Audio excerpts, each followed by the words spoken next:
Mister cake ভাই, এই যে আপনার বড় সরা, আপনি খালি কোন ওজন কম। এই যে আমি এটা মাল নিয়ে যাচ্ছি, দেখেন ওজন আমি আপনাকে আজকে মাপে দেবো।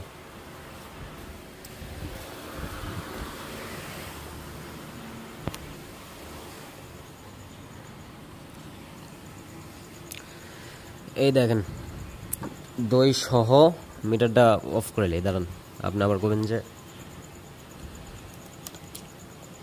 মিটার অফ, মিটার অন করলাম ভাই।